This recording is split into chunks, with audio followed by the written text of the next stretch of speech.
Hi friends, welcome back to my channel. ఈరోజు recipe వచ్చేసి Andhra style ఆవకాయ పచ్చడి అండి. సంవత్సరం పాటు నిలవ ఉండే ఆవకాయని పర్ఫెక్ట్ కొలతలతో ముక్క మెత్తబడకుండా ఎలా పెట్టుకోవాలి అనేది ఈ వీడియోలో చూపించబోతున్నానండి. చూసేయండి. నేను ఇక్కడ 2 తీసుకున్నానండి మ్యాంగోస్, రా మ్యాంగోస్. ఇవి వచ్చేసరికి 2 కలిపి 1.5 kg ఉందండి. వీటిని వాటర్తో నీట్గా క్లీన్ చేసుకొని మనం క్లాత్తో తడేమీ లేకుండా తుడుచుకొని కొంచెం డ్రై చేసుకోవాలండి. తడి ఎక్కడా లేకుండా చూసుకోవాలి. ఎడ్జెస్ను కూడా వీడియో క్లిప్లో చూపిస్తున్నట్టుగా కట్ చేసేసుకోండి. నేను ముందే కడిగి తుడిచానండి. తడేమీ లేకుండా తుడిచిన తర్వాత కట్ చేస్తున్నాను. ఇలా కట్ చేసి తీసుకోవాలండి. మీడియం సైజులో కట్ చేసుకోండి పీసెస్. కొత్తగా ఎవరైనా వీడియోస్ చూస్తున్నట్టయితే ప్లీజ్ లైక్ చేసి, షేర్ చేసి, సబ్స్క్రైబ్ చేసుకోండి. వీడియో స్కిప్ చేయకుండా చూడండి. ఈ సైజులో ఉండేలాగా తీసుకున్నానండి. నేను టెంక లేకుండా తీసుకున్నానండి. మీరు కుదిరితే టెంకతో సహా తీసుకోండి.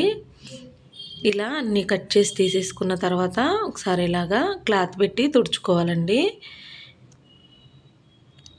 ఇలా తుడుచుకోవడం వలన పచ్చడి పాడవకుండా ఉంటుంది. ఏమన్నా తడి ఉన్నా కూడా క్లీన్ అయిపోతుందండి.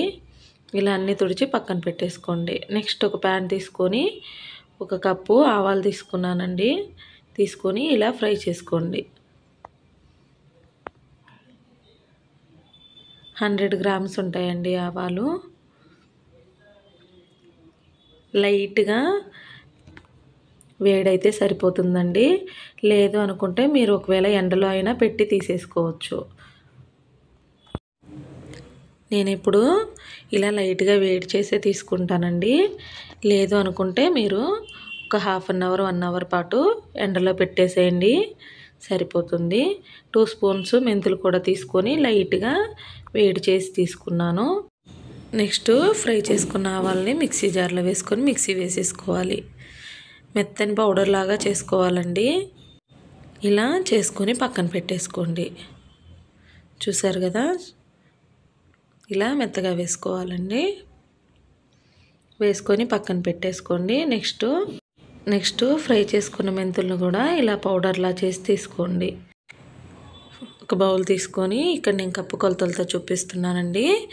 నేను తీసుకున్న 1.5 kgకి ఈ కప్పుతో 6 కప్స్ వచ్చాయండి. చూస్తున్నారు కదా, వెయిట్ అయితే 1.5 kg ఉన్నాయి. 1.5 kgకి 6 కప్స్ వచ్చాయండి. ఇలా ముక్కలన్నీ కూడా మెజర్ చేసి వేసుకున్న తర్వాత ఇందులోకి మనం మిక్సీ వేసి పెట్టుకున్నాం కదండి ఆవాల పిండి, 1/2 కప్పు వేసుకుంటున్నాను. నాకు 1/2 కప్ సరిపోతుందండి. ఎక్కువ తినే వాళ్ళైతే 1 స్పూన్ ఎక్కువగా వేసుకోండి. నెక్స్ట్ 2 స్పూన్స్ మెంతిపిండి వేసుకున్నాను. మరి మెంతిపిండి ఎక్కువగా వేసుకుంటే చేదుగా ఉంటుందండి. 1/2 కప్పు సాల్ట్ యాడ్ చేసుకుంటున్నాను. నేను ఇక్కడ ప్యాకెట్ సాల్ట్ తీసుకున్నానండి, అందుకే కొంచెం తగ్గించి వేశాను. నెక్స్ట్ ఒక 1 కప్పు చిల్లీ పౌడర్ యాడ్ చేసుకున్నాను. 2 స్పూన్స్ కాశ్మీర్ చిల్లీ కూడా యాడ్ చేశానండి కలర్ కోసం. మీ దగ్గర ఉంటే వేసుకోండి, కలర్ చాలా బాగుంటుంది. లేదు అనుకుంటే స్కిప్ చేసేయండి. నెక్స్ట్ వెల్లుల్లిపాయలండి. ఇలా పైన తొక్క తీసేసి వేసుకుంటున్నాను. ఇది ఆప్షనల్ అండి, మీకు ఎలా నచ్చితే అలా వేసుకోండి. కొంతమంది ఎక్కువగా తింటారు, కొంతమంది తినరు కదా, మీకు తగ్గట్టు చూసి వేసుకోండి. 1 కప్పు ఆయిల్ యాడ్ చేసుకొని మిక్స్ చేసేసుకోండి. నేను ఇక్కడ శనగ నూనె తీసుకున్నానండి. ఈ ఆయిల్ అయితే టేస్ట్ చాలా బాగుంటుంది. పికిలో వేసుకొని అంతా కలిసేలాగా ముక్కకి పట్టించేసేసుకోండి. సాల్ట్ అని నేను కొంచెం తగ్గించి వేసానండి. మీరు ఒకవేళ గల్లుప్పు తీసుకొని పౌడర్ చేసి వేసుకుంటే కప్పు కారానికి కప్పు వేసేసుకోండి సాల్ట్. ఇలా అంతా కలిసేలాగా కలిపేసుకొని ఆయిల్ని అడ్జస్ట్ చేసుకోండి. నాకు ఆయిల్ కొంచెం తక్కువ అనిపించిందండి.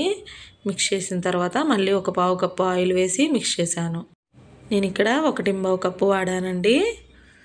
6 కప్పులకి ఆయిల్ నాకు సరిపోయింది కరెక్ట్గా. సాల్టు ఒక 1 కప్పు వేసాం కదండి కారము, 1 కప్ సాల్ట్ వేసుకోండి. నేను 3వ రోజు చూసి అడ్జస్ట్ చేశాను. మళ్ళీ పావు కప్పు పట్టింది సాల్ట్. మీరు కలుపుకునేటప్పుడే వేసుకోవాలి అనుకుంటే కప్పుకి కప్పు వేసుకోండి, మెజర్మెంట్ సరిపోతుంది. వేసుకొని కలిపి మిక్స్ చేసుకోవాలండి. సాల్ట్ అనేది కొంచెం ఎక్కువైనా పర్లేదు కానండి, తక్కువగా వేసుకుంటే ఆవకాయ అనేది వెంటనే పాడైపోతుందండి. కప్పుకి కప్పు అయితే కరెక్ట్గా సరిపోతుంది. ఇంతేనండి, ఆంధ్ర స్టైల్ ఆవకాయ పచ్చడి. చిన్న చిన్న టిప్స్ ఫాలో అవుతూ ఇంట్లోనే ఈజీగా తయారు చేసుకోవచ్చు. మీకు ఈ వీడియో నచ్చినట్లయితే మీరు ట్రై చేసి మీకు ఎలా వచ్చిందనేది కామెంట్స్లో తెలియజేయండి. Thank you for watching.